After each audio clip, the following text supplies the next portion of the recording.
अस्सलाम वालेकुम।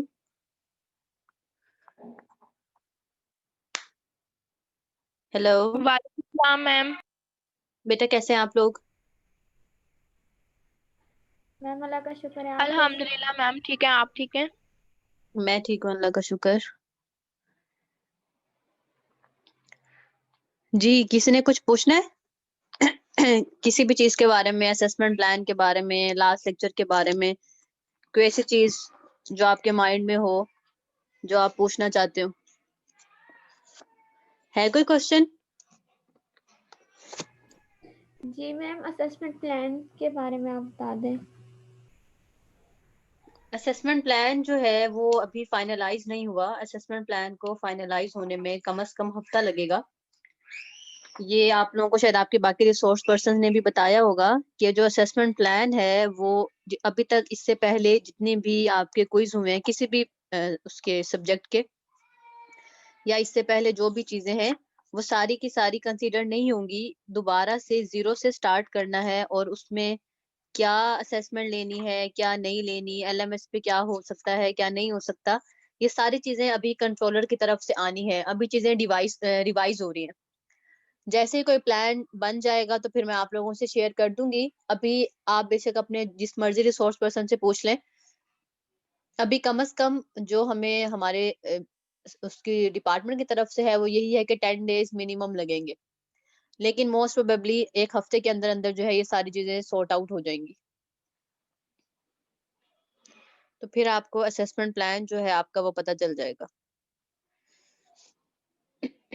ठीक है। Okay ma'am. जी मैम। मैम तो अभी तक जितने सब्जेक्ट्स के क्विज़ेस हुए हैं तो वो काउंट नहीं होंगे? नहीं, वो काउंट नहीं होंगे। अभी तक यही है कि वो काउंट नहीं होंगे। आपके जो रिसोर्स पर्सन हैं जिन्होंने लिए हैं वो रिक्वेस्ट तो कर रहे हैं कि वो काउंट हो, क्योंकि उन्होंने लिए हैं असेसमेंट्स वगैरह ग्रेडेड और सारा कुछ किया है। तो अभी तक यही है कि वो काउंट नहीं होंगे, लेकिन ये सब सारी स्ट्रैटेजीज को डेवलप होने में अभी कम से कम वीक लग जाएगा। अभी तक यही इंटीमेशन है कि वो काउंट नहीं होंगे।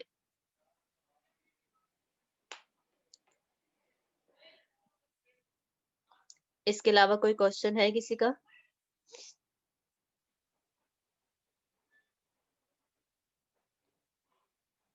किसी ने लास्ट लेक्चर में से कुछ पूछना हो?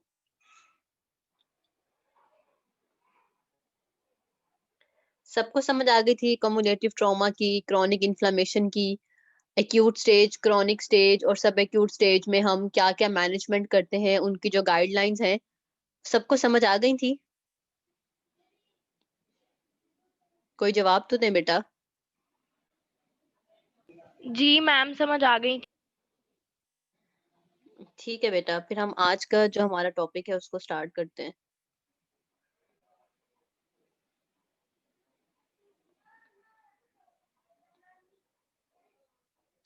आज जो बेसिकली हम लोगों ने पढ़ना है that is joint connective tissue and bond disorders और उनके क्या क्या मैनेजमेंट है। हम लोगों ने लास्ट लेक्चर में डिस्कस किया था अबाउट सॉफ्ट टिश्यू इंजरीज। ठीक है, तो उसी तरह से जैसे सॉफ्ट टिश्यूज की इंजरीज होती हैं वैसे ही आपके आर्टिकुलर कार्टिलेज, आपकी जो बोन है, आपके जो कनेक्टिव टिश्यूज हैं, उनकी भी डिसऑर्डर्स हो सकते हैं। और फिर जैसे हमने हमारे सॉफ्ट टिश्यूज की मैनेजमेंट पढ़ी थी क्रॉनिक या सॉरी एक्यूट स्टेज में क्या करनी है और फिर सब एक्यूट में और क्रॉनिक में, इसी तरह से हम जॉइंट के जो डिसऑर्डर्स हैं उनकी मैनेजमेंट जो है उसको देखेंगे। बेसिकली जो जॉइंट के डिसऑर्डर्स हैं उनमें हमने डिस्कस करना है कि रूमेटाइड आर्थराइटिस क्या होता है, व्हाट इज ऑस्टियोआर्थराइटिस, इन दोनों में क्या डिफरेंस है, what is myofascial pain syndrome, इसके अलावा फाइब्रोमाइल्जिया क्या है, इन दोनों के अंदर क्या डिफरेंस है, और ऑस्टियोप्रोसिस क्या है, उसमें हमने प्राइमरी ऑस्टियोप्रोसिस और जो सेकेंडरी ऑस्टियोप्रोसिस है उसके बारे में डिस्कस करना है। सबसे पहले हम बात कर लेते हैं कि आर्थराइटिस और आर्थरोसिस में क्या डिफरेंस है। ये दो वो टर्मिनोलॉजीज हैं जो मोस्ट कॉमनली हम अपने क्लिनिकल प्रैक्टिसेस में इनकाउंटर करते हैं। आरए हो गया है पेशेंट को, ओए हो गया है, ट्रॉमा की वजह से आर्थराइटिस हो गया है, जुवेनाइल आर्थराइटिस है, सेप्टिक आर्थराइटिस है। ऐसी बहुत सी टर्मिनोलॉजीज हैं जो आप बार बार गो थ्रू करेंगे। तो इसके लिए जरूरी है कि आपको आइडिया हो कि आर्थराइटिस और आर्थरोसिस में क्या डिफरेंस है और ये बेसिकली क्या चीज है। अगर हम बात करते हैं आर्थराइटिस की, तो आपके जॉइंट की इन्फ्लेमेशन, ठीक है, उसको हम कहते हैं कि आर्थराइटिस हो गया। अब जो आर्थराइटिस है उसमें दो तरह की चीजें आती हैं। आर्थराइटिस इन्फ्लेमेटरी भी हो सकता है, आर्थराइटिस नॉन इन्फ्लेमेटरी भी हो सकता है।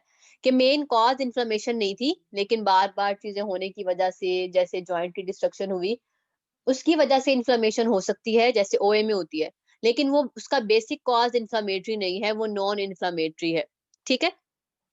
तो आर्थराइटिस जो है उसमें इन्फ्लेमेटरी और नॉन इन्फ्लेमेटरी दोनों तरह की टाइप्स आती हैं। अब जो आर्थराइटिस है ये आपके मल्टीपल जॉइंट्स को और जो कनेक्टिव टिश्यूज हैं बॉडी में उसको अफेक्ट कर सकता है। इसमें एग्जांपल में हम पढ़ेंगे osteo arthritis and rheumatoid arthritis.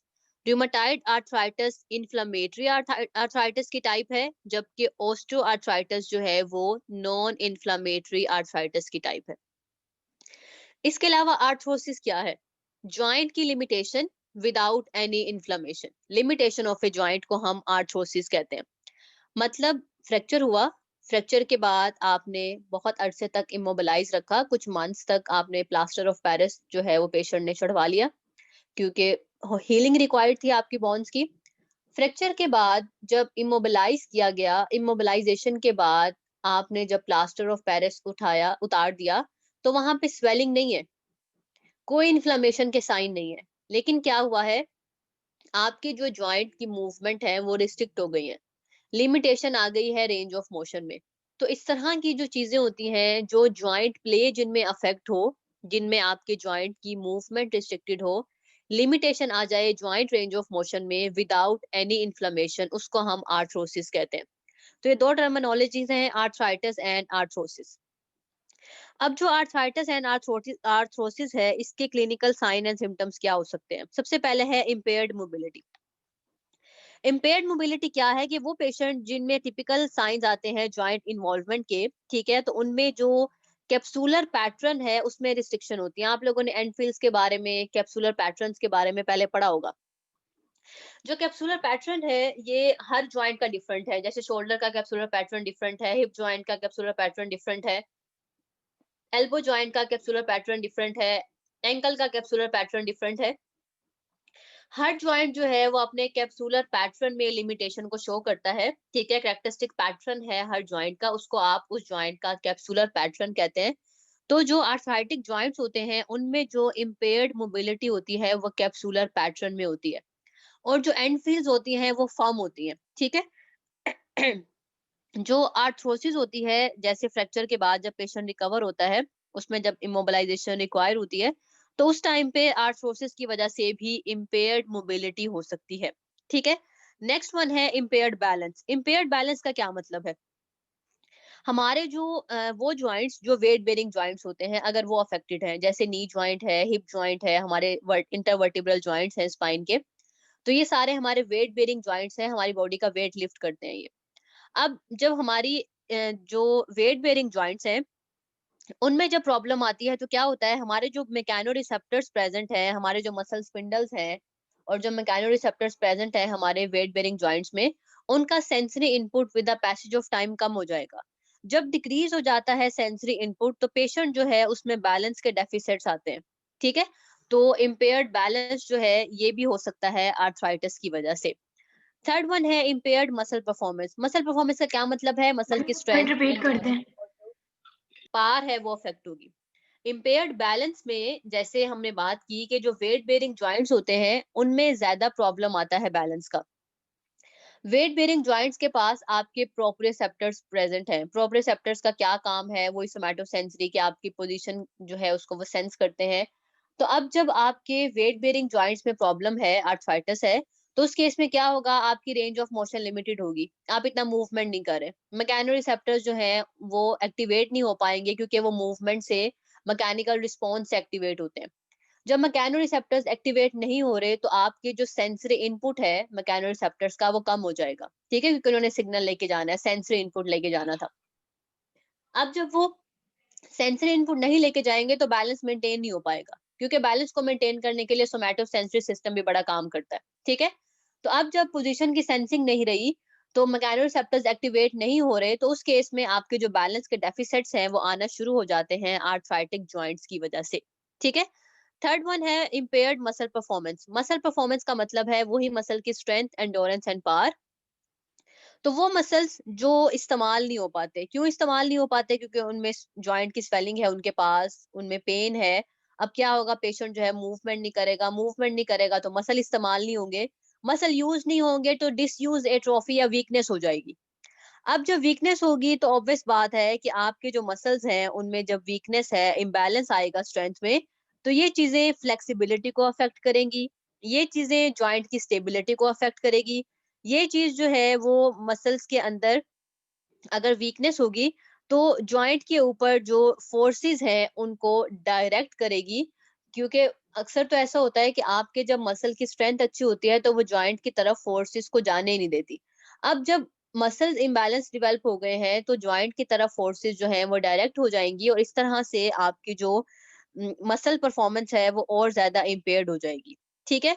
Fourth one है फंक्शनल लिमिटेशंस। एक्टिविटी लिमिटेशंस आती हैं, पार्टिसिपेशन में रिस्ट्रिक्शंस आती हैं। क्या आपके जो एबिलिटी है अपने घर के काम करने की, कम्युनिटी के काम की, वही बात कि आपके जो बेसिक एडीएल्स हैं और आपके जो आईएडीएल्स हैं वो अफेक्ट होते हैं आपके आर्थराइटिक जॉइंट्स की वजह से।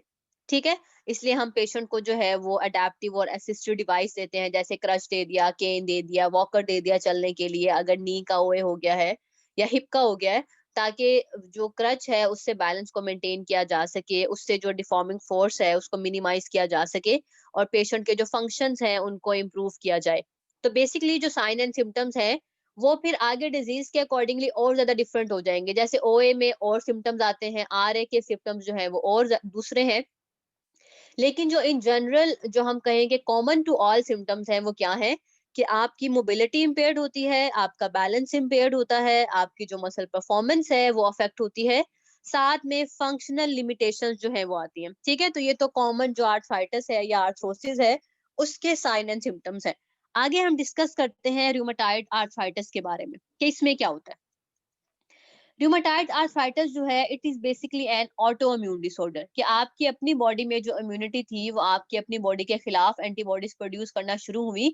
अब वो जो एंटीबॉडीज हैं वो आपके जो साइनोवियल मेम्ब्रेन है उसके अगेंस्ट बन जाती है। ठीक है। कि जो आपके सारे साइनोवियल जॉइंट्स हैं, आपने पढ़े होंगे कैरेक्टरिस्टिक साइनोवियल जॉइंट के, कि साइनोवियल जॉइंट में जो है वो साइनोवियल मेम्ब्रेन होती है जो उसको लाइन कर रही होती है आर्टिकुलर कार्टिलेजिस को, और जो साइनोवियल मेम्ब्रेन है वहां से साइनोवियल फ्लूइड प्रोड्यूस होता है जो बेसिकली लुब्रिकेशंस के लिए रिक्वायर्ड है। तो अब क्या हुआ है, आपकी बॉडी के जो ऑटो इम्यून डिसऑर्डर है ये, और इसने आपकी जो अपनी साइनोवियल मेम्ब्रेन है उसको अटैक करना शुरू कर दिया। अब जब साइनोवियल मेम्ब्रेन अटैक होगी तो क्या होगा, साइनोवियल जो लाइनिंग है जॉइंट्स की वो अफेक्ट होगी, एक्स्ट्रा साइनोवियल फ्लूइड जो है वो प्रोड्यूस होना शुरू हो जाएगा। जब जॉइंट के पास एक्सेसिव फ्लूइड रहेगा तो आहिस्ता आहिस्ता जॉइंट की इरोजन स्टार्ट हो जाएगी, जॉइंट बिल्कुल डिस्ट्रक्शन की तरफ चला जाएगा। ठीक है, डिस्ट्रक्ट हो जाएगा बिल्कुल। तो basically rheumatoid arthritis in an autoimmune chronic inflammatory systematic disease of unknown aetiology. ठीक है, इसकी इटियोलॉजी अननोन है। यही कहा जाता है कि ऑटोइम्यून डिसऑर्डर है कि बंदे की अपनी इम्यूनिटी जो है वो उसके अगेंस्ट एंटीबॉडीज प्रोड्यूस करना शुरू कर दिया।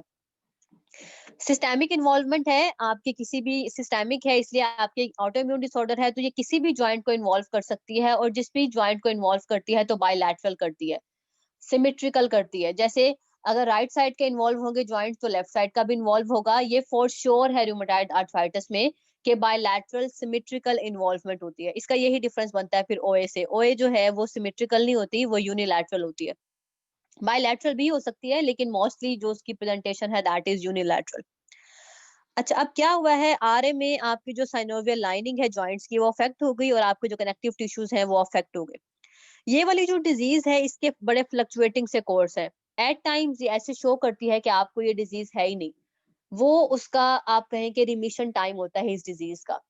फिर कभी कभी ये डिजीज इतनी ज्यादा फ्लेयर अप हो जाती है जिसको आप कहेंगे कि इसकी जो एक्टिव डिजीज का टाइम है वो है। ठीक है। तो रूमेटाइड आर्थराइटिस का फ्लक्चुएटिंग कोर्स है जिसमें पीरियड ऑफ एक्टिव डिजीज आते हैं और साथ में फिर रिमिशन का टाइम आता है कि बिल्कुल ही जो सिम्टम्स हैं वो सबसाइड हो जाते हैं।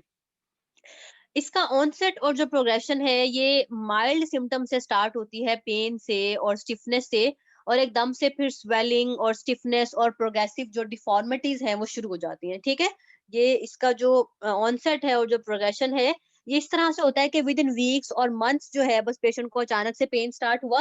पेन स्टार्ट होने के बाद जी कुछ अर्से बाद पहले तो सिर्फ उसको पेन और स्टिफनेस थी और फिर वो ठीक हो गई, लेकिन फिर एकदम से डिजीज फ्लेयर अप हो गई है। फ्लेयर अप होने के बाद दोबारा से एकदम से जो है वो स्वेलिंग भी स्टार्ट हो गई और जॉइंट में डिफॉर्मिटीज हो गई हैं, जॉइंट जो है वो डिस्लोकेट हो गए हैं, सबलक्सेशन भी हो जाती है इसके अंदर, जो आपकी शेप है डी शेप हो जाते हैं सारे जॉइंट्स जो जो इन्वॉल्व है। तो ये विद इन वीक्स और मंथ्स जो है ये डेवलप करती है सडनली। कैरेक्टरिस्टिक्स क्या है? सिमेट्रिक है, erosive synovitis with periods of exacerbation and remission, early inflammatory change in the synovial membrane, peripheral portion of the articular cartilage and the subchondral marrow spaces। ठीक है, सबसे पहले साइनोवियल मेम्ब्रेन में जो articular cartilage के peripheral यानी कि जो एंड वाले पोर्शंस हैं उनमें, और फिर जो आपकी कार्टिलेज के नीचे जो मैरो स्पेसिस है वहां पे सबसे पहले ये 3 पार्ट है जो अफेक्ट होते हैं। फिर आहिस्ता आहिस्ता क्या होता है वहां पे ग्रैनुलेशन टिश्यूज बनना शुरू हो जाते हैं। ग्रैनुलेशन टिश्यूज जो है वहां पे पैनस की फॉर्मेशन कर देते हैं। पैनस फॉर्मेशन क्या है ये मैं आपको आगे डायग्राम से समझा दूंगी। वो जो ग्रैनुलेशन टिश्यूज हैं वो वहां पे पैनस को फॉर्म करते हैं जो आपके आर्टिकुलर कार्टिलेज को, बोन को, जो लिगामेंट्स है वहां पे जॉइंट कैप्सूल को, उन सब को कवर कर लेता है। ठीक है, उन सबको जो है वो अपने अंदर ले लेता है। ये वाली जो डायग्राम है इसमें आप सामने देखेंगे पैनस फॉर्मेशन हो रही है। अगर आप नॉर्मली देखें, हम लोग ने, अगर आपने साइनोवियल जॉइंट्स के बारे में पढ़ा हो तो आप लोगों ने देखा होगा कि नॉर्मल जॉइंट स्पेस होती है आपके जॉइंट्स में, ताकि जब आप मूवमेंट कर रहे हैं तो रोलिंग और ग्लाइडिंग विदाउट फ्रिक्शन हो सके। ठीक है, आराम से मूवमेंट जो है वो स्मूथ हो, और उसको फर्दर कुशनिंग के लिए बर्साज है, साइनोवियल फ्लूइड है, साइनोवियल मेम्ब्रेन्स है। आपके जो साइनोवियल जॉइंट्स है उनमें आपके आर्टिकुलर कार्टिलेज, टेंडन और लिगामेंट सारी चीजें प्रेजेंट होती है। अब क्या हुआ है कि जब इन्फ्लेमेटरी रिएक्शंस होते हैं तो वो डायरेक्टली आपके जो आर्टिकुलर कार्टिलेज है जिसने लाइन किया हुआ है आपकी बोन्स को, उसके ऊपर जो साइनोवियल मेम्ब्रेन है उसके ऊपर एक्ट कर रहे हैं। वहां पे इन्फ्लेमेटरी रिएक्शंस होंगे तो आपके जो ग्रैनुलेशन टिश्यूज हैं उनकी फॉर्मेशन हो जाएगी। ग्रैनुलेशन टिश्यूज की फॉर्मेशन को आप कहते हैं पैनस फॉर्मेशन। पैनस इतना ज्यादा बनना शुरू हो जाएगा कि दोनों जॉइंट्स के अंदर दोनों जो सॉरी ऑपोजिंग बोन्स हैं जो जॉइंट बना रही हैं उनकी मूवमेंट के लिए कोई जगह नहीं बचेगी, जॉइंट स्पेस बिल्कुल ही खत्म हो जाएगी, और अक्सर ऐसा होता है कि जॉइंट बिल्कुल ही फ्यूज हो जाता है जिसको हम एनकाइलोसिस कहते हैं, कि जॉइंट जो है उसकी फ्यूजन हो गई। तो पैनस फॉर्मेशन की वजह से जो मूवमेंट रिस्ट्रिक्शंस हैं, जो पेन है, जो एक्टिविटी लिमिटेशंस हैं, ये सारी चीजें जो है वो आएंगी हमारे रूमेटाइड आर्थराइटिस के पेशेंट में। अगर ग्रैनुलेशन टिश्यूज बहुत ज्यादा बने तो एडहेयंस भी बन सकती हैं, कि बिल्कुल ही वहां पे जो है वो कॉन्ट्रैक्चर्स बन गए हैं, एडहेयंस बन गई हैं, कोलेजन आपस में एक दूसरे के साथ क्रॉस लिंक हो गए हैं एक्सेसिवली। जैसे जैसे डिजीज प्रोग्रेस करेगी आपकी जो बोन है वो एक्सपोज होना शुरू हो जाएगी, क्योंकि वहां पे आर्टिकुलर कार्टिलेज इरोड हो गया, लिगामेंट्स रप्चर हो गए, टेंडन्स जो है उनकी टेंडिनोपैथी हो गई।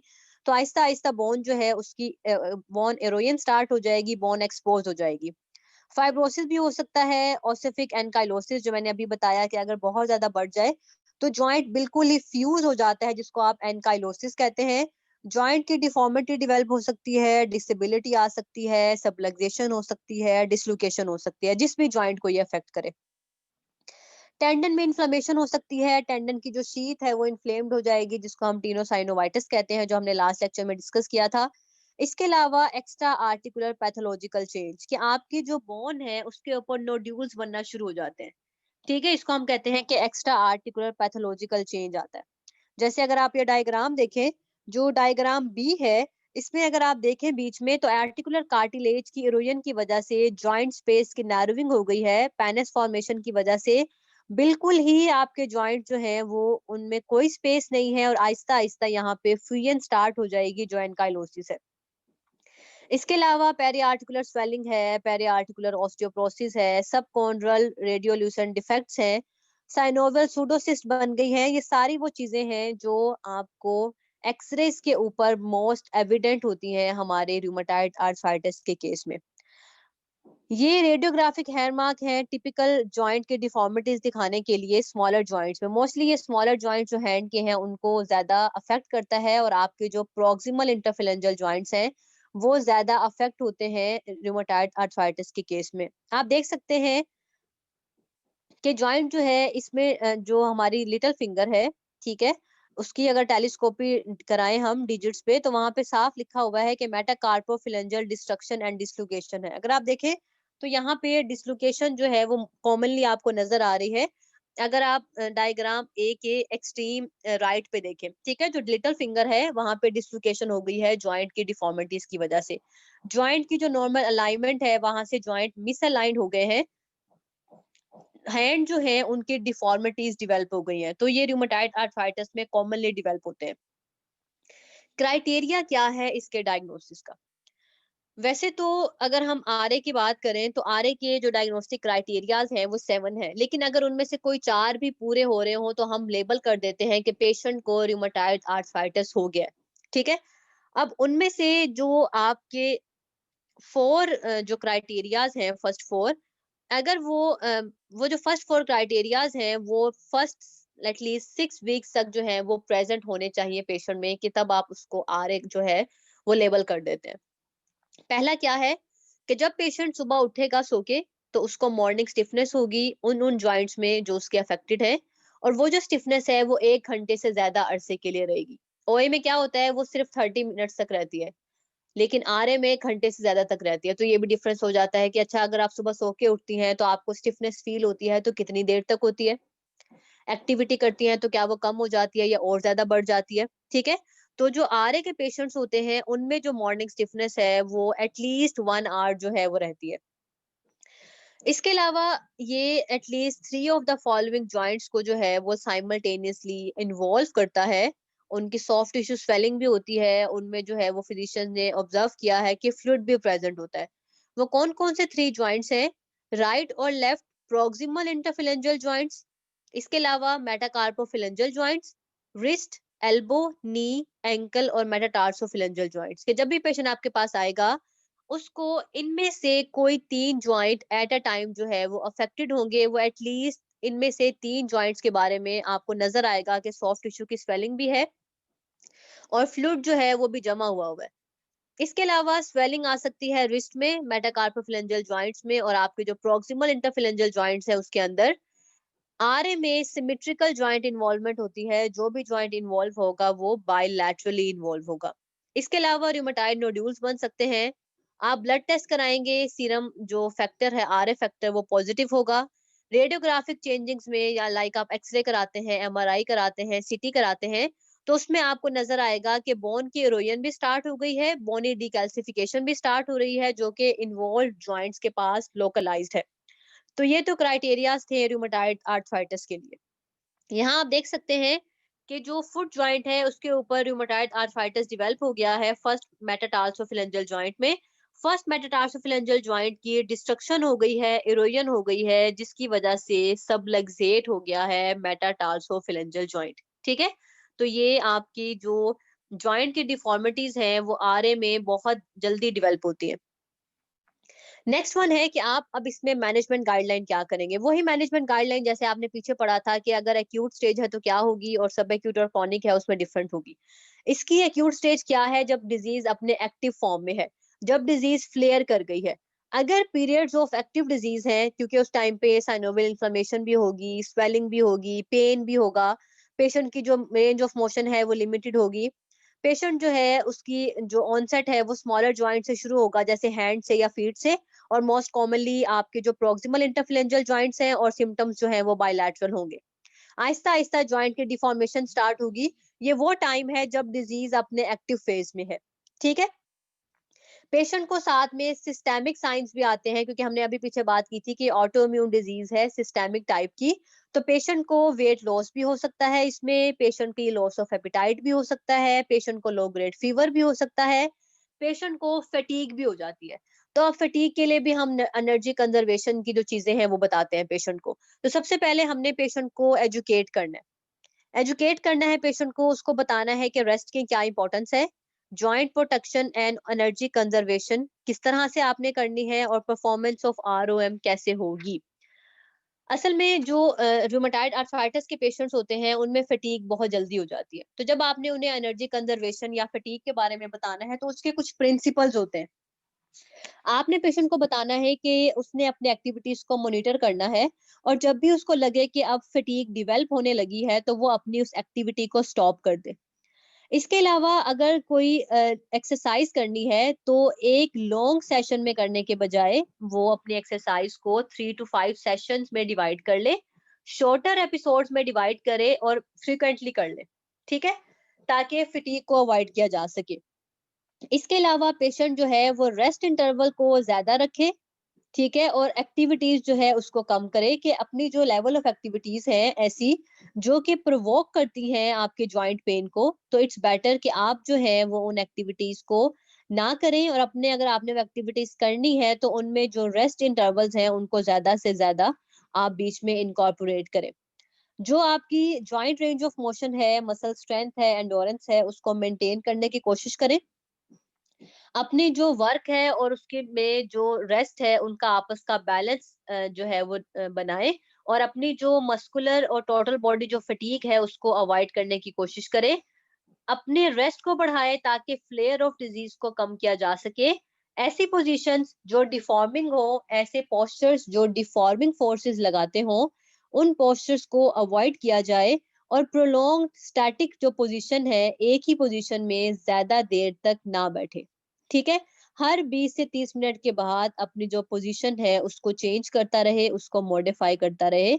अपने जो लार्जर मसल ग्रुप्स हैं उनको स्ट्रॉन्ग करे, ठीक है, उनकी एक्सरसाइजेस करें और प्रॉपर जो इक्विपमेंट है वो इस्तेमाल करें ताकि आपकी जो फटीग है उसको मिनिमाइज किया जा सके, एनर्जी कंजर्वेशन जो है वो प्रॉपरली हो।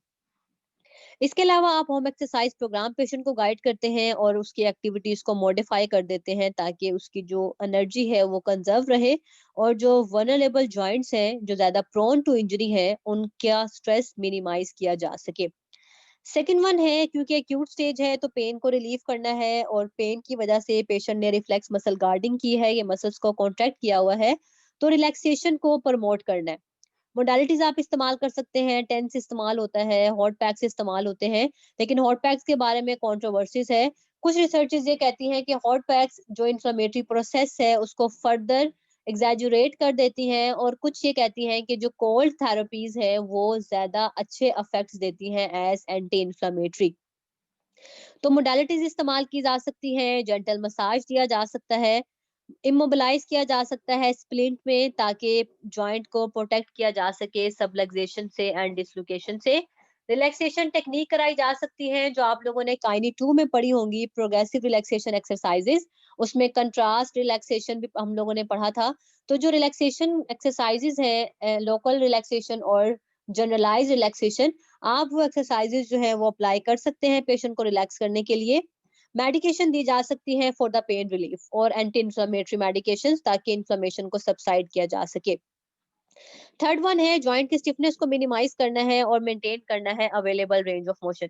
जॉइंट की स्टिफनेस को मिनिमाइज करने के लिए आप पैसिव मूवमेंट करा सकते हैं या फिर पेशेंट की जो मूवमेंट एक्टिवली वो कर रहा है उसको असिस्ट कर सकते हैं as active assisted ROM, but within the limit of pain. और फिर आहिस्ता आहिस्ता जैसे जैसे पेशेंट की टॉलरेंस बढ़ती है आप आहिस्ता आहिस्ता उसको प्रोग्रेस कर सकते हैं। जेंटल जॉइंट टेक्निक आप दे सकते हैं जस्ट ग्रेड 1 और 2 की, इससे ज्यादा आप ग्रेड 3 और 4 में नहीं जाते हमारे आरए के पेशेंट्स में, क्योंकि उनमें जॉइंट की इंस्टेबिलिटीज और जॉइंट की जो सबलक्सेशन और जो डिसलोकेशन के चांसेस हैं उसकी वजह से हम सिर्फ ग्रेड 1 और 2 तक रहते हैं, ग्रेड 3 4 पे हम नहीं जाते। फोर्थ वन है, मसल की एट्रोफी को मिनिमाइज करना है, तो उस केस में आप जेंटल आइसोमेट्रिक कराएंगे पेन फ्री पोजीशंस में, ठीक है। और जब पेशेंट जो है वो जेंटल आइसोमेट्रिक्स अगर कर सकता है तो फिर आहिस्ता आहिस्ता आप रेंज ऑफ मोशन एक्सरसाइजेस की तरफ पेशेंट को लेके जा सकते हैं। इन अदर वर्ड्स आप आइसोटोनिक जो एक्सरसाइजेस है वो करा सकते हैं। लास्ट वन है, prevent deformity and protect the joint structure. Sportive और असिस्टिव जो इक्विपमेंट है, ठीक है, वो आप इस्तेमाल कर सकते हैं जो कि पैथोलॉजिकल एक्टिव जॉइंट है जो अभी एंटी इंफ्लेमेटरी स्टेज में चल रहा है। Good bed positioning while resting, ठीक है, प्रॉपर पोजीशनिंग हो ताकि एक्सेसिव जो डिफॉर्मिंग फोर्सेस हैं उनको मिनिमाइज किया जा सके। Avoidance of activities that stress the joints, ठीक है, ऐसी एक्टिविटीज जो कि जॉइंट को स्ट्रेस करती हैं उनको आपने अवॉइड करना है। प्रिकॉशन क्या है, फटीग को और इंक्रीज पेन को रिस्पेक्ट करनी है। जब फटीग हो या पेन बढ़ जाए तो ओवर स्ट्रेस नहीं करना ऑस्टियोप्रोटिक बोन्स को और लिगामेंट्स को। फौरन से जो एक्सरसाइज है उसको स्टॉप कर देना है। कॉन्ट्रा इंडिकेशंस क्या है, आरए में हम जॉइंट्स को स्ट्रेच नहीं करते जब उसकी एक्टिव डिजीज चल रही होती है। स्वेलन जॉइंट्स को स्ट्रेचिंग नहीं करते, ना ही स्वेलन जॉइंट्स पे हैवी रेजिस्टेंस जो मैक्सिमल रेजिस्टेंस एक्सरसाइजेस है ना तो वो अप्लाई करते हैं, क्योंकि ये जॉइंट के स्ट्रेसेस को और ज्यादा बढ़ा देते हैं। ठीक है, तो ये वाली तो केयर हो गई है जब आपकी एक्यूट स्टेज है। जो प्रिंसिपल ऑफ मैनेजमेंट है सब एक्यूट में और क्रॉनिक स्टेज में आ रही की, क्योंकि अब इंटेंसिटी पेन की वैसी नहीं है, जॉइंट की स्वेलिंग वैसी नहीं है, तो उस केस में आप जो है वो एक्टिविटी मॉडिफिकेशन, फ्लेक्सिबिलिटी और स्ट्रेंथ ट्रेनिंग और कार्डियोपल्मोनरी जो एंडोरेंस है पेशेंट को वो करा सकते हैं एक्यूट और सब एक्यूट फेज में। ठीक है, सॉरी, सब एक्यूट में और क्रॉनिक फेज में। जो एक्टिव डिजीज का फेज था उसकी हमने सारी डिस्कशन कर ली कि क्या कुछ कराना है। नेक्स्ट वन है ऑस्टियोआर्थराइटिस। ऑस्टियोआर्थराइटिस जो है it's basically a chronic degenerative disorder primarily affecting the articular cartilage of the synovial joints, ठीक है, with eventual bony remodeling and overgrowth at the margins of the joint। Simple क्या हुआ है, आपके joint की destruction start हो गई। ठीक है, यहाँ पे वुल्फ लॉ एप्लीकेबल है कि जब एक्सेसिव फोर्सेस एक्ट करी होती हैं तो जहां पे फोर्स लगती है बोन उस लिहाज से खुद को रीमॉडल कर लेती है। तो जब फोर्स लगती है तो बोन खुद को रीमॉडल करती है और बोन के जो मार्जिन्स हैं वहां पे ऑस्टियोफाइट्स की फॉर्मेशन, जिनको आप बोनी स्पर भी कह सकते हैं या लिपिंग कह सकते हैं आर्टिकुलर कार्टिलेज की, तो ये वाली जो चीजें हैं ये सारी आपकी ऑस्टियोआर्थराइटिस में होती है। ओए of the hip joint and ओए ऑफ द नी जॉइंट जो है दीज आर वेरी कॉमन। हमारे जितने भी जेरियाट्रिक है, जेरियाट्रिक मीन्स हमारे एल्डरली, आप कॉमनली सुनते होंगे या देखते होंगे कि वो नमाज जो है वो बैठ के पढ़ते हैं, प्रॉपर रुकू और सजदे जो है वो नहीं कर सकते, उनको लो सिटिंग मना होती है।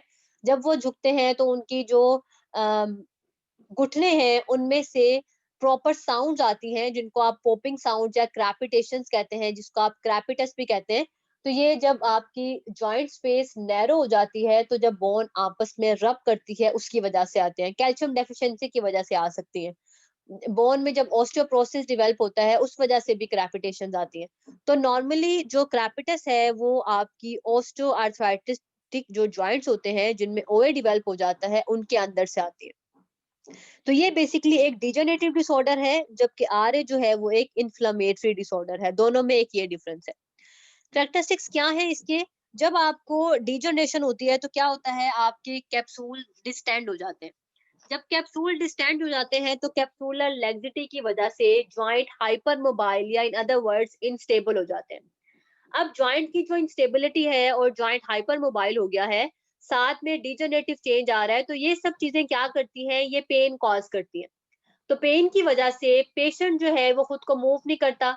खुद को जब वो मूव नहीं करेगा तो आहिस्ता आहिस्ता कॉन्ट्रैक्चर्स डेवलप हो जाते हैं और हमारे जो कैप्सूल्स हैं, जो मसल्स हैं, उनमें जब कॉन्ट्रैक्चर्स डेवलप होंगे तो मूवमेंट लिमिटेड हो जाएगी।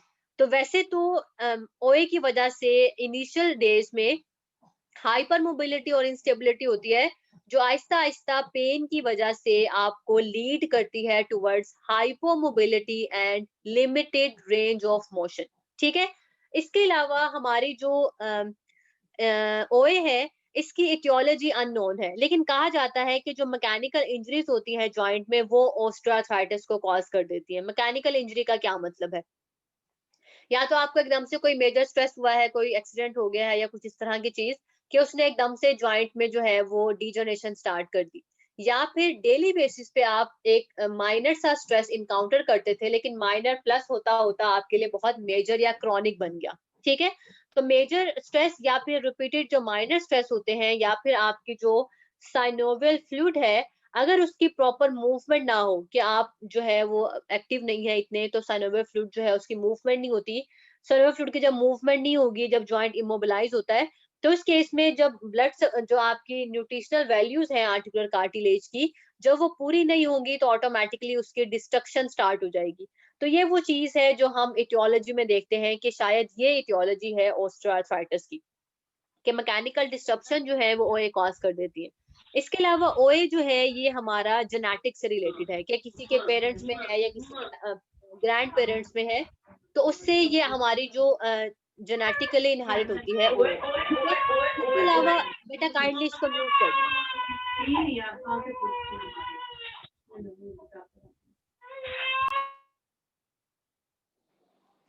इसके अलावा जो रिस्क फैक्टर्स हैं इसके अंदर ओए के अंदर वो क्या होते हैं कि आपकी ओबेसिटी, ठीक है, कि अगर पेशेंट जो है उसका वजन बहुत बढ़ता जा रहा है तो उसकी वजह से भी नी जॉइंट में ओए डेवलप हो जाता है, क्योंकि फोर्सेस जो है वो लगती तो वेट बेरिंग जॉइंट के ऊपर है और नी आपका वेट बेरिंग जॉइंट है, हिप आपका वेट बेरिंग जॉइंट है।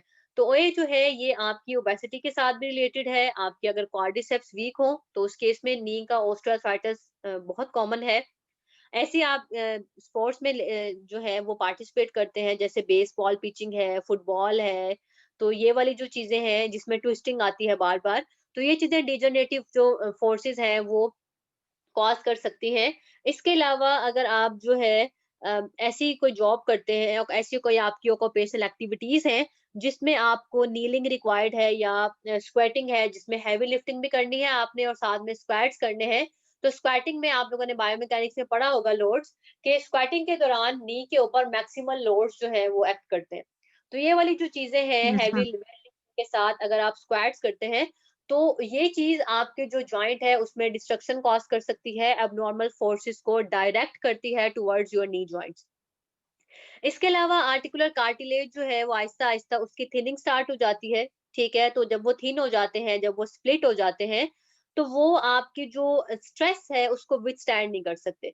जब वो स्ट्रेस को विथस्टैंड नहीं करेंगे तो क्या होगा, क्रैपिटेशंस आएंगी, साउंड्स आएंगी, सबकॉन्ड्रल जो बोन है वो एक्सपोज होना शुरू हो जाएंगी आपकी। तो ये वाले वो सारे कैरेक्टरिस्टिक्स हैं जो कॉमनली आप देखते हैं हमारी जो ऑस्टियोआर्थराइटिस है उसके अंदर। इसके अलावा ओए में आपके नोड्यूल्स बन जाते हैं, नोड्स बनते हैं। दो तरह के नोड्स होते हैं, हर्बर्डन नोड्स एंड बुचार्ड नोड्स। जो हर्बर्डन नोड्स हैं वो कहाँ बनते हैं, डिस्टल इंटरफेरेंजियल जॉइंट्स पे, ठीक है, कि आपके जो फिंगर्स के डिस्टल इंटरफेरेंजियल जॉइंट्स हैं उनकी इनलार्जमेंट हो जाए अगर दे आर द हर्बर्डन नोड्स, और अगर आपकी प्रोक्सिमल इंटरफेरेंजियल जॉइंट्स की इनलार्जमेंट हो जाए तो उनको आप कहते हैं बुचार्ड नोड्स। और ये जो नोड्स हैं ये कॉमनली बनते हैं अगर ऑस्टियोआर्थराइटिस डेवलप हो जाता है फिंगर्स का। कॉमनली, मोस्ट कॉमनली ये आपकी डिस्टल इंटरफेरेंजियल जॉइंट्स, आपके नी जॉइंट, आपका हिप जॉइंट, आपके जो वेट बेरिंग स्पाइन है, इंटरवर्टिब्रल जॉइंट्स, वहां पे ऑस्टियोआर्थराइटिस जो है ये ज्यादा कॉमन है। ठीक है, तो मोस्ट कॉमन साइट्स हमने बात कर ली, हिप, नी, लंबर स्पाइन, ठीक है, सर्वाइकल लंबर आपकी जो पूरी स्पाइन है, आपके डिस्टल इंटरफेरेंजियल जॉइंट और जो आपका फर्स्ट कार्पो मेटाकार्पल जॉइंट है। जी बेटा। मैम ये जो बुचर्ड नोड्स हैं इसमें इनलार्जमेंट क्यों होती है, जबकि ये तो डीजेनरेटिव डिजीज है ना?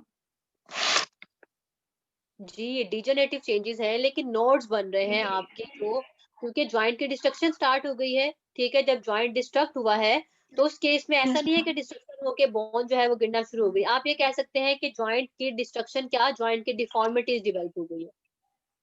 ठीक है, अफेक्टेड जॉइंट्स जो ओके है मैम। वो इलार्ज हो यस मैम। सकते हैं, अफेक्टेड जॉइंट्स इलार्ज भी हो जाते हैं ओए में। तो जब अफेक्टेड जॉइंट्स इलार्ज होते हैं तो उसमें आपकी जो डिस्टल इंटरफेरेंजियल जॉइंट्स हैं और जो प्रोक्सिमल इंटरफेरेंजियल जॉइंट्स हैं वहां पे नोड्स बनना शुरू हो जाते हैं। किस तरह से, क्योंकि एबनॉर्मल फोर्सेस लग रही हैं और वुल्फ लॉ के अकॉर्डिंगली जब एबनॉर्मल फोर्सेस लगती हैं तो वहां पे बोन फॉर्मेशन स्टार्ट हो जाती है। ठीक है, extra bone formation, yes ma'am, bony sperms. Bony spurs. तो वही चीज जब आपके नी में होती है तो वहां पे हम उनको ऑस्टियोफाइट्स कह देते हैं। वही फिंगर्स वगैरह में जब बन रहे हैं डिस्टल इंटरफेरेंजियल जॉइंट पे और प्रॉक्सिमल पे, तो वहां पे हमने उनको नोड्स का नाम दे दिया कि वो नोड्स हैं ओके। वहां पे। ठीक है, कि लार्ज हो गए हैं आपके अफेक्टेड जॉइंट्स। ये आप अगर सामने आपको एक्सरेज नजर आ रहे होंगे, ठीक है, ये जो एक्सरेज है ये 66 ईयर ओल्ड वुमेन के एक्सरेज हैं, वेट बेरिंग पोजीशन में उसके नी जॉइंट का एक्सरे किया गया। ये जो व्हाइट कलर से जो व्हाइट एरोज हैं आपकी स्मॉल एरोज, ये बता रहे हैं कि जॉइंट की स्पेस रिड्यूस हो गई। आप खुद देखेंगे कि जॉइंट स्पेस जो है वो रिड्यूस है। इसके अलावा जो मार्जिन है वहां पे ऑस्टियोफाइट्स की फॉर्मेशन हो गई। यहाँ पे आप नीचे देखेंगे कि ये ब्लैक से बिल्कुल स्मॉल स्मॉल जो है ये आपके एरोज लगे हुए हैं। जो स्मॉल ब्लैक एरो हेड्स हैं ये बता रहे हैं कि यहाँ से जो बोन है वो उसकी एरोजन स्टार्ट हो गई है, सेक्लेरोसिस स्टार्ट हो गया। ठीक है, ये कलर चेंज आ रहा है, वाइट से जो आ रहे हैं आपके क्या कहते हैं एक्सरेज के ऊपर, तो ये आपकी जो बोन है उसकी सेक्लेरोसिस है कि बोन जो है उसकी एरोजन स्टार्ट हो गई है और आपकी जो जॉइंट की स्पेस है वो कम होना शुरू हो गई है। ठीक है, जो पेशेंट का लेफ्ट नी है आप उसमें देखेंगे कि वेट बेरिंग की वजह से जो बोन है उसकी जो सब कॉन्ड्रल बोन है वहां से उसकी डेंसिटी कम हो गई है। और डेंसिटी हमें कैसे पता चलती है कि हम जो एक्सरेज हैं उनमें जो कलर है वो चेंज हो जाता है। ठीक है, डार्क और लाइट कलर्स में जो है वो बोन नजर आना शुरू हो जाती है। तो रेयर फ्रैक्शन की वजह से जो medial aspect of the joint है वहां पे आपको नजर आएगा कि बोन की जो डेंसिटी है वो कम है। ये हमने ब्लैक एरो से रिप्रेजेंट किया है। जो आपकी एक्सट्रीम राइट साइड पे जो आपको एक्सरे नजर आ रहा है उसमें जो ब्लैक बड़ा बड़ा एरो है वो बता रहा है कि आपकी जो बोन डेंसिटी है वो आहिस्ता आहिस्ता कम हो गई है, वो हमने ब्लैक से उसको रिप्रेजेंट किया है। ठीक है, तो ये नॉर्मल एक्सरेज हैं जो आपको नजर आते हैं ऑस्टियोआर्थराइटिस में। वो नी जॉइंट का था, ये हिप जॉइंट का है। हिप जॉइंट में भी आप देखेंगे कि आर्टिकुलर जो स्पेसिस है बीच में बिल्कुल भी नहीं है, बिल्कुल ही आपके जो एसिटेबुलम और जो फेमरल हेड है वो बिल्कुल ऐसे लग रहे हैं जैसे फ्यूज हो रहे हैं एक दूसरे के साथ। ठीक है, जैसे उनका एनकाइलोसिस हो रहा है। और ये स्फेयर ओए में होता है कि आपकी जो एरोज हैं ये रिप्रेजेंट कर रहे हैं कि यहाँ पे सूडोसिस्ट बन गई है। ठीक है, तो ये पिक्चर है, ये एक्सरे पिक्चर है आपकी जो ऑस्टियोआर्थराइटिस अगर डेवलप होता है। आप देखेंगे आपके पास मोस्ट कॉमन है पेशेंट, बहुत ज्यादा पेशेंट्स आते हैं हमारी क्लिनिकल प्रैक्टिस में ओए के साथ, क्योंकि उसका मेडिकल कोई ऐसा ट्रीटमेंट नहीं है। फिजिकल थेरेपी से ही आप क्वालिटी ऑफ लाइफ को इम्प्रूव कर सकते हैं, क्योंकि एक तो जॉइंट प्ले खराब हो रहा है वो सिर्फ आप ठीक कर सकते हैं। जो मसलुलर वीकनेस की वजह से चीजें खराब हो रही हैं, जैसे क्वाड्रिसेप्स की वीकनेस भी ओए कॉज करती है, तो क्वाड्रिसेप्स की स्ट्रेंथनिंग हमने करानी है। इसके अलावा हमारी जो स्पेस कम हो रही है तो ट्रैक्शन के थ्रू हम स्पेस क्रिएट कर सकते हैं। तो ओए तो ठीक ही सिर्फ एक फिजिकल थेरेपिस्ट कर सकता है, इसका मेडिकेशन से उस तरह का ट्रीटमेंट नहीं है। मेडिकेशन सिर्फ पेन रिलीफ के लिए होती है, कोई ऐसी मेडिकेशन नहीं बनी जो आपके जॉइंट की स्पेस को बढ़ा दे। ठीक है, वो हमेशा आपकी जो एक्सरसाइजेस हैं, जो आपकी मोबिलाइजेशंस हैं उनके थ्रू ही क्रिएट की जा सकती हैं। बट इट डिपेंड्स अपॉन कि ग्रेड कौन सा है। जो ग्रेड 4 है उसमें सिर्फ सर्जिकल ट्रीटमेंट है कि आप जॉइंट को रिप्लेस करा दें। जॉइंट रिप्लेसमेंट सर्जरीज हम डिटेल में पढ़ेंगे बाद में। प्लान ऑफ केयर है ऑस्टियोआर्थराइटिस के लिए, हमने बात कर ली कि इसमें क्या कुछ होता है। तो इसमें भी सारी वही बातें हैं कि you have to educate your patient. ठीक है, आपने उसको बताना है डिफॉर्मिंग फोर्सेस के बारे में, उसको स्क्वाटिंग से आपने मना कर देना है। आपने उसको जो है अगर आपको लगता है कि वो और ज्यादा प्रोन है तो आप हैवी एक्टिविटीज जो है उसको नहीं कराएंगे। उसको आपने बता देना है कि डिफॉर्मिंग फोर्स से खुद को प्रिवेंट करना है। आपने होम एक्सरसाइज प्रोग्राम उसको बताना है, उसमें इंटरवेंशंस क्या होंगी, किस तरह से सिम्टम्स को मिनिमाइज किया जा सकता है। स्टिफनेस जो उसको होती है जब वो सो के उठता है तो उसके इफेक्ट्स को कैसे मिनिमाइज किया जा सकता है कि अगर वो active range of motion exercise करेगा तो स्टिफनेस कम हो जाएगी, और अगर वो joint play mobilisation technique perform करे या आप अगर उसके ऊपर जॉइंट को मोबिलाइज करें तो ये चीज उसकी जो स्टिफनेस है उसको कम कर सकती है। थर्ड वन है डिक्रीज करना है पेन को from mechanical stress and prevent deforming forces. इसमें अगर आप चाहते हैं कि मैकेनिकल स्ट्रेस कम हो जाए तो अगर आप किसी चीज को फिक्स कर देते हैं स्प्लिंट में या किसी भी तरह किसी टेप के थ्रू या इमोबिलाइज कर देते हैं तो डिफॉर्मिंग फोर्सेस कम हो जाती है। ठीक है, तो अगर आप स्प्लिंट कर देते हैं या फिर कोई असिस्टेड डिवाइस दे देते हैं तो पेशेंट का जो स्ट्रेस है वो मिनिमाइज हो जाएगा और जो फॉल्टी बायोमैकेनिक्स है वो करेक्ट हो जाएगी। ठीक है, आपने जो स्पोर्टिंग मसल्स हैं उनकी स्ट्रेंथनिंग करनी है और आपने बीच में जो पीरियड ऑफ रेस्ट है वो डालना है। ठीक है, पेशेंट को फटीग नहीं करना। फोर्थ वन है रेंज ऑफ मोशन को बढ़ाना है। तो आप इसमें देखें हमने आरए में बात की थी कि हम मसल को स्ट्रेच नहीं कर सकते क्योंकि वो इन्फ्लेमेटरी थी, जॉइंट की स्वेलिंग थी। ओए में आपने मसल को स्ट्रेच करना है। आप जॉइंट की और सॉफ्ट टिश्यूज की जो रिस्ट्रिक्शंस हैं, सॉफ्ट टिश्यू मोबिलाइजेशन कर सकते हैं, आप जॉइंट की मोबिलाइजेशन कर सकते हैं। आपने न्यूरोमस्कुलर कंट्रोल, स्ट्रेंथ और मसल एंडोरेंस जो है उसको इंप्रूव करना है। तो फिर उसके लिए आप जो है वो लो इंटेंसिटी की रेजिस्टेंस ट्रेनिंग प्रोग्राम इनिशिएट करेंगे। एंडोरेंस के लिए आप मसल्स की रेपिटेशंस कराएंगे। बैलेंस को इंप्रूव करने के लिए बैलेंस ट्रेनिंग होगी, वो हम बैलेंस ट्रेनिंग में डिटेल से पढ़ेंगे। फिजिकल कंडीशनिंग के लिए एरोबिक ट्रेनिंग होगी। एरोबिक ट्रेनिंग भी आपने बहुत डिटेल से पढ़नी है थेराप्यूटिक्स 1 में, तो वो सारी चीजें हम इसके अंदर देख लेंगे।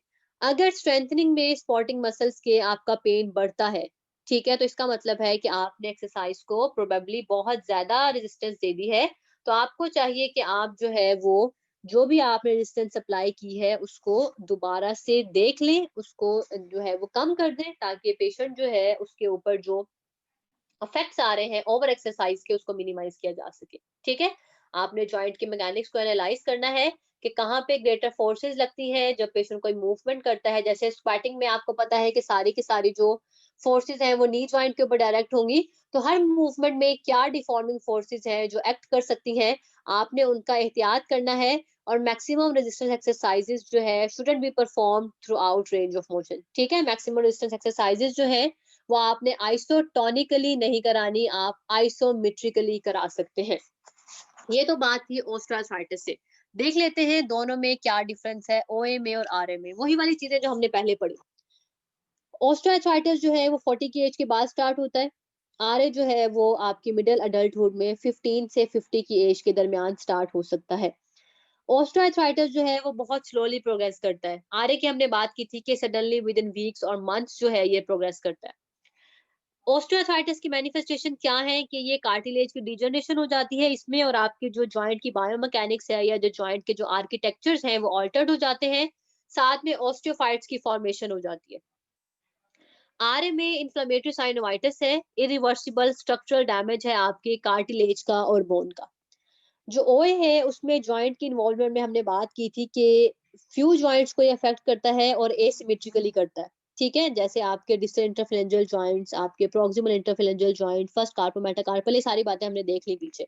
और इसमें हमने बात की थी कि ये सिमेट्रिकल है, और ये आपके जो डिस्टल इंटरफेरेंजियल जॉइंट जो है, प्रॉक्सिमल इंटरफेरेंजियल जॉइंट्स जो है उनको ज्यादा अफेक्ट करता है आरए। ऑस्टियोआर्थराइटिस में मॉर्निंग स्टिफनेस होती है जो कि लेस देन 30 मिनट्स रहती है। आरए में जो मॉर्निंग स्टिफनेस होती है वो प्रोलॉन्ग टाइम पीरियड के लिए रहती है। ठीक है, ऑस्टियोआर्थराइटिस में कोई सिस्टेमिक साइन नहीं आते। आरए में हमने बात की थी फीवर भी होता है, मलेज भी होती है, फटीग भी है, आपके जो है कार्डिक सिम्टम्स भी आ सकते हैं, आपके नोड्यूल्स बन जाते हैं, आपका वेट लॉस हो सकता है, आपको लो ग्रेड फीवर हो सकता है। तो आरए की सिस्टेमिक मैनिफेस्टेशंस भी हैं जबकि ओए की नहीं है। ये तो बात हो गई ओए और आरए से related. Next one is fibromyalgia. Fibromyalgia जो है ये बेसिकली एक क्रॉनिक कंडीशन है जिसमें हमारा जो पेन है वो half side of the body पे होता है। हाफ साइड इस तरह से राइट और लेफ्ट भी हो सकता है, या हाफ साइड इस तरह से कि अपर हाफ और लोअर हाफ। ठीक है, इस तरह से इसमें जो बॉडी में पेन स्टार्ट होता है, वो बेसिक जो पेन होता है वो टेंडर पॉइंट्स बनने की वजह से होता है। और वो जो टेंडर पॉइंट्स हैं वो 11 to 18 टेंडर पॉइंट्स हैं जो हमारी बॉडी में डिफरेंट जगह पे बनते हैं। और अगर वो एरियाज जो है वो अफेक्ट हो तो उसकी वजह से जो पेन है वो आपकी बॉडी में आएगा, और वो जो पेन है वो रेफर्ड नहीं होता, वो एक ही जगह पे होता है। स्पेसिफिक पॉइंट्स का जो एरिया है वहीं पे वो पेन होगा। अब बात यह है कि वो स्पेसिफिक पॉइंट्स कहाँ कहाँ के हैं। नेक के पास, आपकी चेस्ट के पास, आपके जो दोनों एल्बोज है, ठीक है, एल्बोज के पास, आपकी जो middle side of the knee joint है, ठीक है, वहां पे बैक में अगर आप देखें तो ऑक्सीपिट के पास, आपके जो शोल्डर जॉइंट है वहां पे, जो स्कैपुलर रीजन है वहां पे टेंडर पॉइंट्स बन सकते हैं। हिप जॉइंट के अपर, या जिसको आप कह सकते हैं कि लो बैक में। ठीक है, इसके अलावा आपके जो lateral side of the thigh है, ये वो एरियाज हैं जहां पे आपके जो टेंडर पॉइंट्स हैं वो बन जाते हैं। अब टेंडर पॉइंट्स जो है ये क्या होते हैं कि आप हाथ लगाएंगे तो वो एरिया टेंडर टू टच होता है और पेशेंट जो है उसको पेन होती है उन एरियाज में। ठीक है, लेकिन वो किसी जगह पे पेन को रेफर नहीं करता। जैसे टेंडर पॉइंट्स में और ट्रिगर पॉइंट्स में डिफरेंस है। Trigger point hyper irritable areas होते हैं हमारे टाइट बैंड ऑफ मसल में, कि जब हमारे मसल टाइट हो जाते हैं तो उनके अंदर एक और पॉइंट बन जाता है जिसको हम ट्रिगर पॉइंट कहते हैं, कि जब आप उस पॉइंट को छेड़ते हैं तो वो डिफरेंट जगह पे अपनी पेन को रेफर करता है। ठीक है, सेंसरी सिम्टम्स के अकॉर्डिंगली जहां जहां पे उसकी सेंसेशन जा सकती है। तो आपकी जो ट्रिगर पॉइंट्स हैं वो पेन को रेफर करते हैं, जबकि जो फाइब्रोमाइल्जिया है उसमें टेंडर पॉइंट्स बनते हैं जो पेन को रेफर नहीं करते। ट्रिगर पॉइंट्स बनते हैं मायोफेशियल पेन सिंड्रोम में, वो हम आगे डिस्कस करेंगे। अब ये डिफरेंट पॉइंट्स हैं जहां पे आपके जो फाइब्रोमाइल्जिया है वहां उसमें टेंडर पॉइंट्स जहां जहां पे बनते हैं। इसकी वजह से पेशेंट जो है इसकी नॉन रिस्टोरेटिव स्लीप हो सकती है, पेशेंट जब उठे तो उसको मॉर्निंग स्टिफनेस हो सकती है, पेशेंट जो है उसकी जो फटीग है वो उसमें बहुत ज्यादा आना शुरू हो जाती है और उसकी जो एक्सरसाइज की टॉलरेंस है वो कम हो जाती है, कि पेशेंट जो है वो एक्सरसाइज नहीं कर पाता, बहुत जल्दी उसकी फटीग हो जाती है। अब क्या है इसकी कैरेक्टरिस्टिक्स, कि ये हमारी मिडिल अडल्टहुड में स्टार्ट हो जाती है, ठीक है। सिम्टम्स जो है वो फिजिकल ट्रॉमा के बाद, जैसे कोई एक्सीडेंट हो गया है खुदा ना खास्ता, ठीक है, मोटर व्हीकल एक्सीडेंट है या कोई वायरल इन्फेक्शन है, वायरल इन्फेक्शन के बाद भी फाइब्रोमाइल्जिया डेवलप हो सकता है। इसके सिम्टम्स जो है वो इंडिविजुअल टू इंडिविजुअल वेरी करते हैं, ठीक है। इंडिविजुअल टू इंडिविजुअल जो सिम्टम्स वेरी करेंगे उसमें जो मेनली पेन आता है वो मस्कुलर इन ओरिजिन है और प्रीडोमिनेंटली ये स्कैपुला में, हेड में, नेक में, चेस्ट में और लो बैक में होता है, ठीक है। कि हम बात कर लेते हैं कि सिर्फ अपर हाफ इन्वॉल्व हुआ है, लोअर हाफ इन्वॉल्व नहीं हुआ, क्योंकि हमने बात की थी कि या ये अपर हाफ इन्वॉल्व करेगा या ये लोअर हाफ इन्वॉल्व करेगा, या वो राइट पार्ट इन्वॉल्व करेगा या लेफ्ट पार्ट इन्वॉल्व करेगा, ठीक है। अब इसके अलावा क्या है कि ये अक्सर इस तरह से इसमें फ्लक्चुएशंस आती हैं सिम्टम्स के, कि एट टाइम्स पेशेंट को इतना ज्यादा पेन है और एट टाइम्स जो पेशेंट है वो बिल्कुल ही पेन फ्री है, उसको कोई पेन नहीं आ रहा कुछ दिनों तक, ठीक है। तो इसके बड़े फ्लक्चुएटिंग से सिम्टम्स होते हैं। इसके अलावा जो फाइब्रोमाइल्जिया के पेशेंट्स होते हैं इनमें हायर इंसिडेंस होता है टेंडिनाइटिस का, headaches, irritable bowel syndrome, temporomandibular joint dysfunction, restless leg syndrome, anxiety, depression, mitral valve prolapse and anxiety और मेमोरी प्रॉब्लम्स। ये वो पेशेंट्स जो जिनमें फाइब्रोमाइल्जिया बहुत कॉमन है उनमें ये सारी जो चीजें हैं ये होने के चांसेस भी होते हैं, ठीक है। क्योंकि असल में ये जो फाइब्रोमाइल्जिया है ये ट्रिगर ही इस तरह से होता है कि इमोशनली अगर आप स्टेबल नहीं है, आप एंजाइटी में हैं, डिप्रेशन में है, तो क्या होगा कि आपकी बॉडी में जो है वो पेन स्टार्ट हो जाता है, ठीक है। इन्वायरमेंटल स्ट्रेसेस भी हैं इसमें, जैसे आप एकदम से बहुत ठंड में जाएं, फोग है, रेन है, या ह्यूमिडिटी बहुत ज्यादा है, तो या आपका एकदम से फ्लोरिसेंट लाइट के साथ जो है वो इनकाउंटर किया है आपने, तो एडिशनल इन्वायरमेंटल स्ट्रेसेस जो है ना वो फ्लोरिसेंट लाइट भी आपकी जो एफएम है जिसको हम फाइब्रोमाइल्जिया कहते हैं इसको ट्रिगर करती है। फिजिकल स्ट्रेस, जैसे अगर आप एक चीज को बार बार कर रहे हैं, जैसे टाइपिंग है, पियानो प्ले कर रहे हैं, प्रोलॉन्ग पीरियड ऑफ सिटिंग है आपका, प्रोलॉन्ग पीरियड ऑफ स्टैंडिंग है, आपकी जो वर्किंग है वो रोटेशंस है जिसमें, तो ये वाली जो चीजें हैं ये सारे कॉन्ट्रीब्यूटरी फैक्टर्स हैं जो आपके फाइब्रोमाइल्जिया में आ सकते हैं। नेक्स्ट वन है इसकी मैनेजमेंट।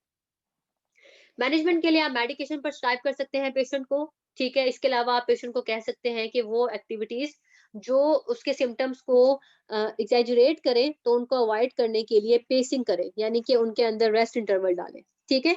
इसके अलावा बिहेवियर थेरेपी आप करा सकते हैं, आप पेशेंट की जो स्ट्रेस फैक्टर्स है उसकी अवॉइडेंस उसको सिखा सकते हैं कि जो भी स्ट्रेस है आपको, नॉर्मल लाइफ में स्ट्रेसेस चलते रहते हैं, कभी पढ़ाई का स्ट्रेस है तो कभी आपको किसी की हेल्थ का स्ट्रेस है, कभी आपको इकोनॉमिकली कोई स्ट्रेस हो गया है, मल्टीपल स्ट्रेसेस हैं लाइफ में जो आपके साइड बाय साइड चलते रहते हैं। तो आपने पेशेंट को उससे इनकाउंटर करना सिखाना है कि वो खुद सोचे कि क्या उसकी हेल्थ ज्यादा इंपॉर्टेंट है या उसकी ये जो प्रॉब्लम्स है ये ज्यादा इंपॉर्टेंट है। ससुराल में है तो सास की प्रॉब्लम है, जेठ जेठानी की प्रॉब्लम है, पढ़ रहे हैं तो स्टडीज की प्रॉब्लम है, आगे बढ़ने की प्रॉब्लम है, पास फेल की टेंशन है। तो हेल्थ इज ज्यादा इंपॉर्टेंट है as compared to other tension, ठीक है। तो आपने उसको सिखाना है कि किस तरह से स्ट्रेस फैक्टर को अवॉइड कर सकता है, अल्कोहल की और कैफीन की कंजप्शन को कम करना है, क्योंकि ये चीजें जो है ये आपके जो एफएम है उसके जो चांसेस है उसको बढ़ा देती है, पेन को बढ़ा देती है। डाइट में मॉडिफिकेशंस करनी है। इसके अलावा एरोबिक एक्सरसाइज प्रोग्राम जो है ये हम पेशेंट को बताते हैं कि वो एरोबिक एक्सरसाइजेस करे ताकि फाइब्रोमाइल्जिया जो है वो मैनेज हो सके। एरोबिक में वही स्विमिंग आ जाती है, आपकी साइकिलिंग आ जाती है, जॉगिंग आ जाती है, वॉक है, ये सारी चीजें जो है ये एरोबिक में आती है। नेक्स्ट वन है myofascial pain syndrome. Myofascial pain syndrome जो है ये क्रॉनिक रीजनल पेन सिंड्रोम है जो मायोफेशियल ट्रिगर पॉइंट्स की वजह से बनता है, ठीक है। और मायोफेशियल ट्रिगर पॉइंट्स जो है ये पेन पैटर्न में पेन को रेफर करते हैं सेंसरी, मोटर और ऑटोनॉमिक सिम्टम्स के साथ। सेंसरी, मोटर, ऑटोनॉमिक सिम्टम्स जो है, जैसे जब ट्रिगर पॉइंट्स को आप प्रेस करते हैं तो अक्सर नोजिया वाली फीलिंग आती है, एकदम से हेडेक स्टार्ट हो सकता है, पेशेंट जो है उसको वॉमिटिंग आ सकती है, पेशेंट जो है उसको चक्कर आ सकते हैं। तो ये जो ट्रिगर पॉइंट्स होते हैं इनके ऑटोनॉमिक सिम्टम्स भी होते हैं, ठीक है, मोटर और सेंसरी सिम्टम्स भी हैं। ट्रिगर पॉइंट बेसिकली एक हाइपर इरिटेबल एरिया है टाइट बैंड ऑफ मसल में, जिसमें डल पेन भी हो सकता है, जिसमें बहुत डीप पेन भी हो सकता है, जो एक्टिव भी हो सकते हैं और लेटेंट भी हो सकते हैं। एक्टिव मीन्स के पेन को रेफर कर रहे हैं, ठीक है, कि आपको क्लासिक जो पेन पैटर्न है उसमें पेन आ रहा है। लेटेंट का मतलब होता है एसिम्प्टोमेटिक, कि आपके जो आप उसको जब तक पॉल्पेट नहीं करेंगे तब तक वो आपको पेन नहीं करेगा, ठीक है, कि वो लेटेंट पड़ा हुआ है, आप खुद उसको एक्टिव कर रहे हैं, हाथ लगा लगा के उसको टच करके उसको पॉल्पेट करके। अब ये जो डायग्राम है आपके सामने, अब जो एक्सट्रीम राइट पे है आपको नजर आ रहा है कि आपका प्रीफॉर्मिस मसल लगा हुआ है, ठीक है। प्रीफॉर्मिस के ऊपर 2 क्रॉस लगे हुए हैं। वो जो क्रॉस है क्या है कि अक्सर आपकी जो परफॉर्मेंस है वो टाइट हो जाते हैं। हमेशा टाइट मसल्स के अंदर जो है वो ट्रिगर बैंड्स बनने के चांसेस होते हैं। जो आपके टाइट मसल है, जैसे परफॉर्मेंस टाइट हो जाता है अगर आप बहुत ज्यादा वॉक करते हैं या कुछ भी, तो अब परफॉर्मेंस की टाइटनेस की वजह से ट्रिगर पॉइंट्स बन गए हैं। तो ये ट्रिगर पॉइंट्स के जो सेकंड आपके सामने डायग्राम है, जो रेड डार्क रेड है वो ट्रिगर पॉइंट्स है वहां पे, तो उन जगह पे आपको बहुत शार्प पेन होगा। जो डॉटेड डॉटेड से एरियाज हैं वहां तक पिरिफॉर्मिस के जो ट्रिगर पॉइंट्स हैं वो पेन को रेफर कर सकते हैं। तो trigger points most commonly trapezius में बनते हैं, ट्रिगर पॉइंट्स मोस्ट कॉमनली स्कैलेनी में बन सकते हैं, ट्रिगर पॉइंट्स जो है वो आपके स्कैपुलर मसल्स में बन सकते हैं, ट्रिगर पॉइंट्स जो है वो पिरिफॉर्मिस के मोस्ट कॉमन है। ये वो एरियाज हैं जहाँ पे ट्रिगर पॉइंट्स बनते हैं। और ये जैसे अगर ट्रेपीजियस के बनते हैं तो पेशेंट को हर वक्त सर में दर्द रहता है, आंखें खिंची हुई लगती हैं, तो उस केस में आपको ट्रिगर पॉइंट्स को रिलीज करना पड़ता है। और बहुत से कॉजेज हो सकते हैं ट्रिगर पॉइंट्स के, जैसे chronic overload of the muscle, कि आप जो है वो एक एक्टिविटी जो है उसको बार बार करते हैं, बार बार करते हैं, ठीक है। तो वो एक्टिविटी जो है आप इस तरह की है कि आपके जो मसल है उसको शॉर्टन पोजीशन में रखें। जैसे सपोज मैं नीचे से कोई चीज ऊपर की तरफ लिफ्ट करूं, तो उस केस में मैं अपने बाइसेप्स को शॉर्टन कर रही हूँ। मैं बार बार अगर इसको करती रहूंगी और एक ही पोजीशन में इसको होल्ड करके रखूंगी, तो मेरा मसल टाइट हो जाएगा और मसल के अंदर जो है वो बैंड बन जाएंगे, ठीक है।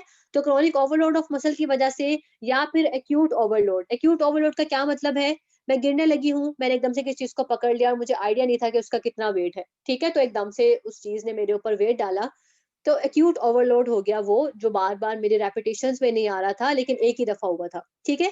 तो एक्यूट ओवरलोड है। या फिर मेरे मसल्स जो हैं वो वीक हैं, मैं उनको डेली बेसिस पे एक्सरसाइज नहीं करती, पुअरली कंडीशन मेरे मसल्स हैं, तो उनमें डेवलप हो सकते हैं ट्रिगर पॉइंट्स।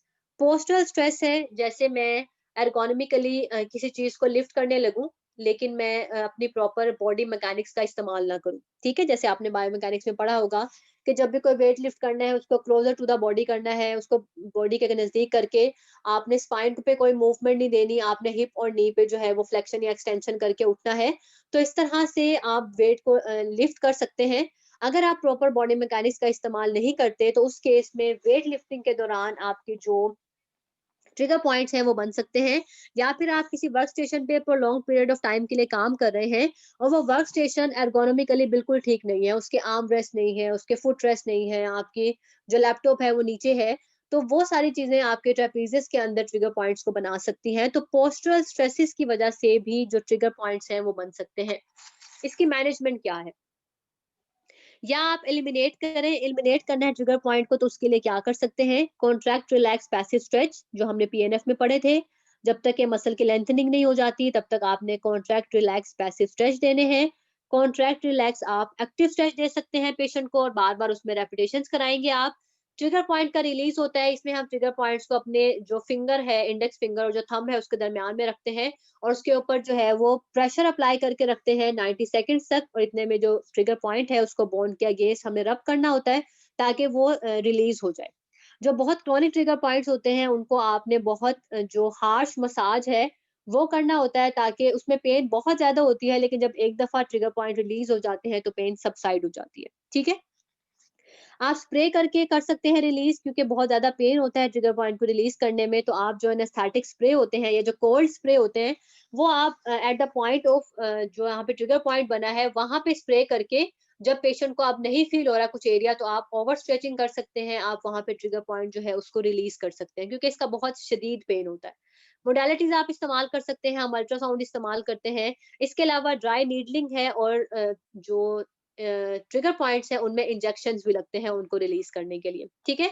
इसके अलावा अगर आप चाहते हैं करेक्ट करना तो आपने क्या करना है, जो कॉन्ट्रीब्यूटरी फैक्टर्स हैं जो बेसिकली ट्रिगर पॉइंट को कॉज कर रहे थे, जैसे क्रॉनिक ओवरलोड अगर कॉज कर रहा था तो आप उससे उसको अवॉइड करें।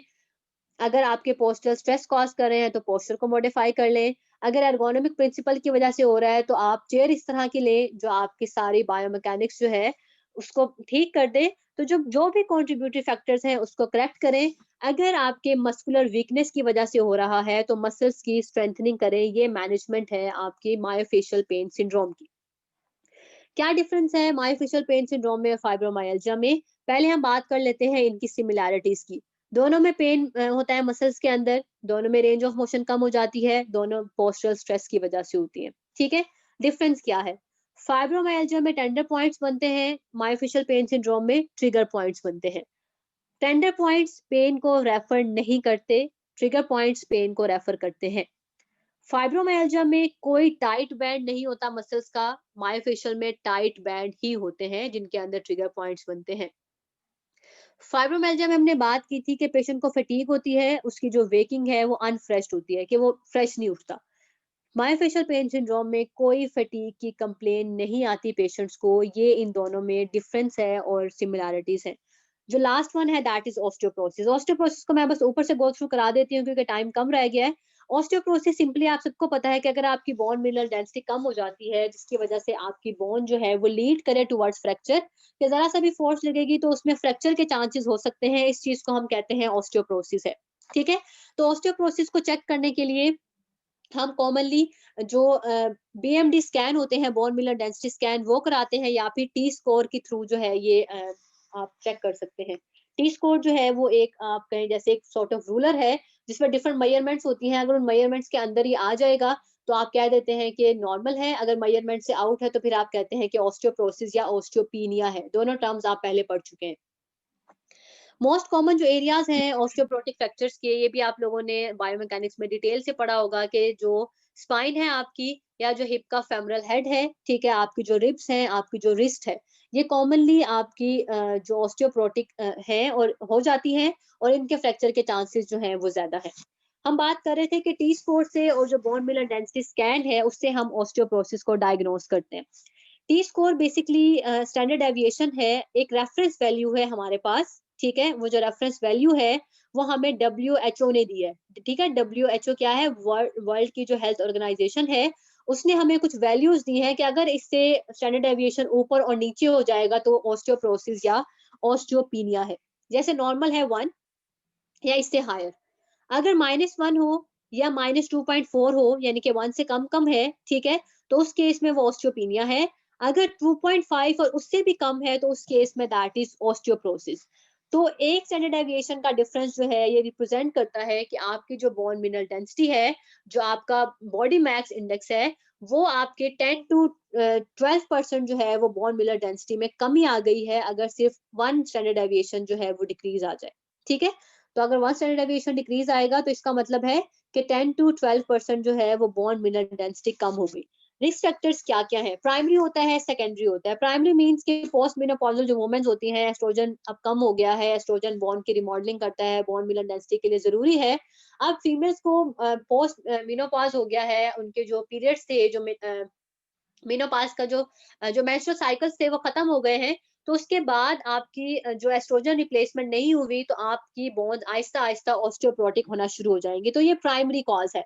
अगर किसी डिजीज की वजह से होता है तो वो सेकेंडरी होता है। जैसे किसी को कोई काफी अरसे तक जो है वो ग्लूकोकोर्टिकाइड मेडिकेशन ले रहा है, या किसी को कोई बहुत अरसे से अल्कोहल की कंजप्शन कर रहा है, किसी को क्रोनिक फेलियर है, किसी को जीआई ट्रैक या गैस्ट्रोइंटेस्टाइनल जो डिजीजेज हैं वो हो गई हैं, या हाइपोथायरॉयडिज्म है। इस केस में क्या हुआ कि आपकी जो कोई और डिजीज है जो आपकी बोन को अफेक्ट कर रही है, या आपकी विटामिन डी डेफिशिएंसी थी, या आपको कैल्शियम की डेफिशिएंसी थी, उसकी वजह से बोन मिनरल डेंसिटी जो है वो आपकी कम हो गई है। तो ये कुछ कॉजेज हैं प्राइमरी और सेकेंडरी ऑस्टियोपोरोसिस के। इसको आप प्रिवेंट कैसे कर सकते हैं? अगर आप कैल्शियम दे दें, विटामिन डी दे दें, पेशेंट को अगर आप वेट बेरिंग एक्सरसाइजेस कराएं, पेशेंट के जो हेल्दी लाइफस्टाइल है वो करें ताकि वो अल्कोहल की कंजप्शन है वो कम से कम हो जाए। आपने उसको स्मोकिंग जो है उसको नो स्मोकिंग की तरफ लेके आना है। आप इसके अलावा जो पेशेंट है उसकी जो बोन मिनरल डेंसिटी है उसको आप बार-बार टेस्ट करते रहें, और अगर मेडिकेशन रिक्वायर्ड है जैसे विटामिन डी रिक्वायर्ड है, जैसे कि एस्ट्रोजन रिप्लेसमेंट थेरेपी रिक्वायर्ड है, या फिर आपकी कैल्शियम रिक्वायर्ड है, तो वो मेडिकेशन जो है वो आप पेशेंट को टाइम बाय टाइम जो है वो देते रहें। एक्सरसाइजेज जो हैं जो रिकमेंडेड हैं ऑस्टियोपोरोसिस के लिए वो वेट बेयरिंग है, नॉन वेट बेयरिंग है और रेजिस्टेंस है। वेट बेयरिंग एक्सरसाइजेज कौन सी हैं? जैसे कि walking, jogging, climbing, stairs, jumping. ठीक है, जो नॉन वेट बेरिंग है वो क्या है, स्टेशनरी बाईसाइकिल के ऊपर आप सिर्फ बाईसाइकिलिंग कर रहे हैं। रेजिस्टेंस ट्रेनिंग जो है वो स्ट्रेंथ के लिए होती है, ये आप 8 to 10 एक्सरसाइज जो है वो करा सकते हैं जो कि आपके मेजर मसल ग्रुप को टारगेट करे। मेजर मसल ग्रुप क्वाड्रिसेप्स हैं, हैमस्ट्रिंग्स हैं, गैस्ट्रोक्नेमियस हैं, सोलियस हैं। तो ये मेजर मसल ग्रुप्स हैं आपके लोअर एक्सट्रीमिटीज के। इनको जो मसल्स इनको आपने जो है वो टारगेट करना है। मोड है आपकी ट्रेनिंग का, एक्सरसाइज का एरोबिक अगर, तो उस केस में आप 5 टाइम्स और मोर 5 से भी ज्यादा आप एक्सरसाइज करा सकते हैं एरोबिक पर वीक। इंटेंसिटी इसमें कितनी होगी, 30 मिनट्स। अगर आप मॉडरेट इंटेंसिटी की करा रहे हैं जैसे कि फास्ट वॉक है तो आप वो 30 मिनट्स की करा सकते हैं। अगर आप पेशेंट को रनिंग करा रहे हैं तो वो 20 मिनट्स की, क्योंकि हमने इंटेंसिटी को बढ़ाया है तो हमें टाइम ड्यूरेशन कम करना पड़ेगा। ठीक है, तो 3 short bouts per day of 10 minutes activity is acceptable. ठीक है, कि अगर आप जो है वो 10 मिनट्स में 30 मिनट की एक्सरसाइज को डिवाइड कर लेते हैं तो ये एक्सेप्टेबल है, ताकि पेशेंट जो है वो फटीक ना हो और हम एनर्जी कंजर्वेशन जो है उसको इस्तेमाल करें। अगर आप रेजिस्टेंस करा रहे हैं, मोड आपका एक्सरसाइज का रेजिस्टेंस है, तो उस केस में आपने सिर्फ हफ्ते में 2 से 3 दफा करानी है, क्योंकि हम ज्यादा रेजिस्टेंस अप्लाई नहीं करते, बोन के फ्रैक्चर के चांसेस हो सकते हैं। पेशेंट की इंटेंसिटी के अकॉर्डिंगली आपने कराना है, सिर्फ 8 to 12 रेपिटेशंस करानी है, इससे ज्यादा आपने नहीं करानी, क्योंकि मसल जो है वो फटीग की तरफ चला जाएगा। ठीक है, प्रिकॉशंस एंड कॉन्ट्रा इंडिकेशंस क्या है। फ्लेक्शन एक्टिविटीज एक्सरसाइजेस नहीं करानी, क्योंकि ये हमारी जो बोन है एज के साथ साथ जो ऑस्टियोपोरोटिक होती है, तो हमारी जो वर्टिब्रास हैं वो वेज शेप हो जाती है। वेज शेप की वजह से काइफोसिस भी डेवलप हो जाता है। तो जो भी फ्लेक्शन एक्टिविटीज हैं, चाहे वो कर्ल अप है, चाहे वो सिट अप्स हैं, चाहे वो एब्डोमिनल मशीन्स के साथ हैं, सारी की सारी जो फ्लेक्शन एक्सरसाइजेस हैं वो हम ऑस्टियोपोरोसिस के पेशेंट्स में अवॉइड करते हैं। अदरवाइज कंप्रेशन फ्रैक्चर हो सकता है हमारी वर्टिब्रास का। ठीक है, फ्लेक्शन रोटेशन ऐसी मूवमेंट्स जिनमें फ्लेक्शन और रोटेशन जो ट्रंक की है वो इकट्ठी हो, उसको हम अवॉइड करते हैं, क्योंकि इस तरह से भी जो इंटरवर्टिब्रल डिस्क है उन पे स्ट्रेस पड़ सकता है और उनका फ्रैक्चर हो सकता है। इसके अलावा जब रेजिस्टेंस एक्सरसाइज हम परफॉर्म करें तो हमें चाहिए कि हम इंटेंसिटी को आहिस्ता आहिस्ता बढ़ाएं विद इन द कैपेसिटी। ठीक है, जो भी हमारी बोन की कैपेसिटी है उसके अंदर अंदर, उससे ज्यादा जो है वो हम ना बढ़ाएं। तो ये तो चीजें थी जो आज के साथ थी कि ऑस्टियोपोरोसिस में क्या करना है, आरए क्या है और आपके जो ओए है वो क्या है, आरए में और ओए में क्या डिफरेंस है, फाइब्रोमाइल्जिया क्या है और आपकी जो मायोफेशियल पेन सिंड्रोम है वो क्या होते हैं और उनमें क्या डिफरेंस है। तो होपफुली ये सारी चीजें आपको क्लियर हो गई होंगी। कोई ऐसी चीज है इसमें से जो आपको नहीं समझ आई तो प्लीज पूछ लें।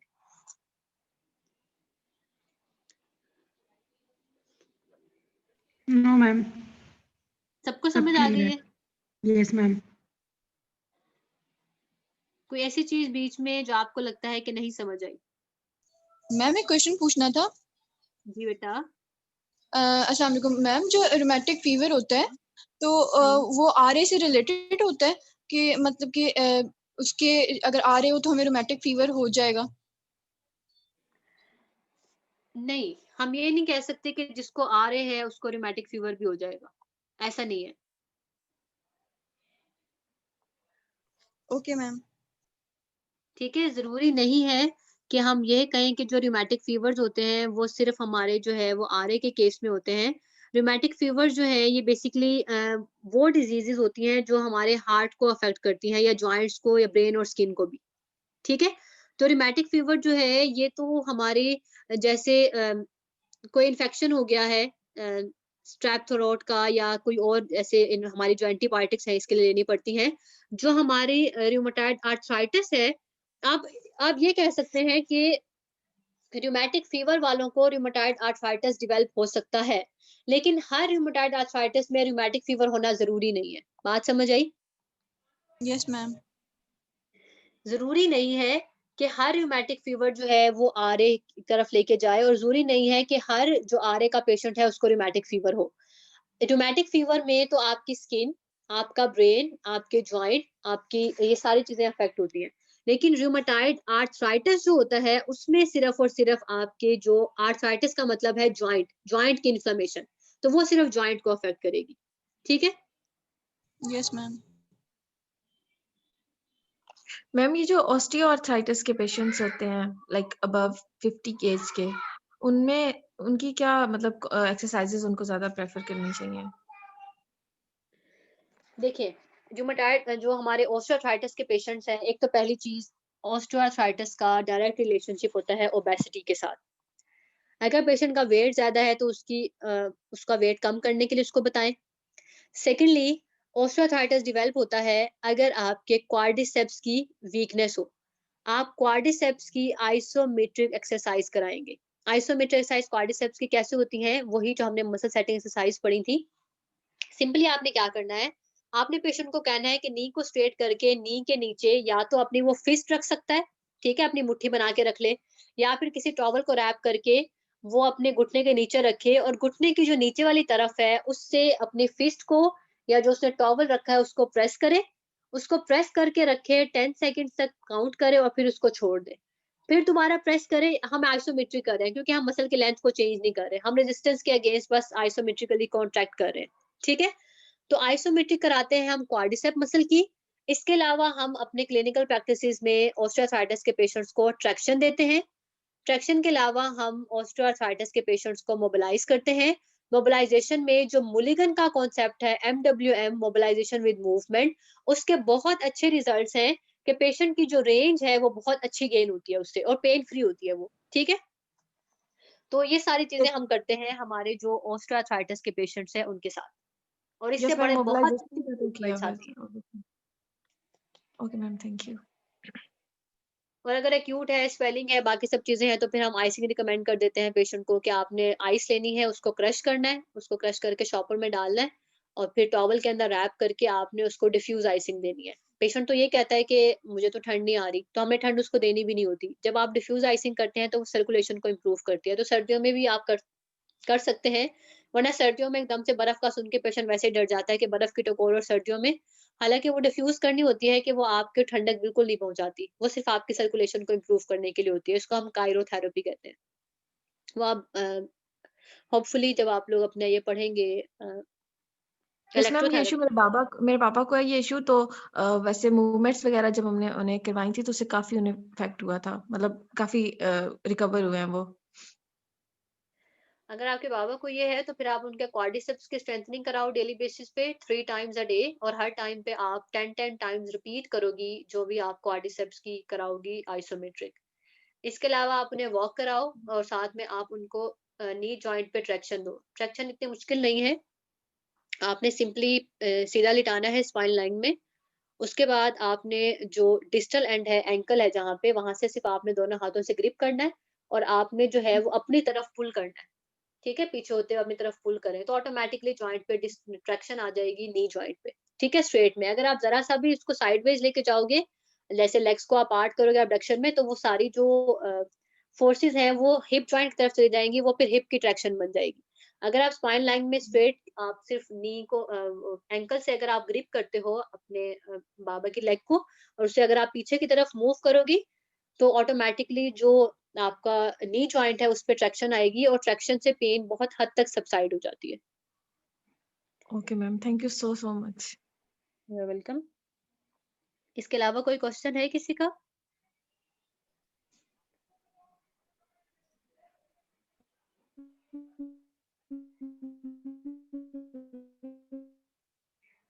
कोई क्वेश्चन है? No ma'am. ठीक है बेटा, मैं फिर एंड कर रही हूँ इसको। और बाकी आज वाला भी जो लेक्चर था वो मैंने आपको पहले से ही ईमेल कर दिया है, ठीक है। इससे पहले जो मैंने आप लोगों को ईमेल किया है लेक्चर की, उसमें आज वाला लेक्चर भी था। अरुबा, आपकी वॉइस बहुत डिस्टॉर्टेड है, मुझे नहीं समझ आ रही अगर आप कुछ कह रहे हो।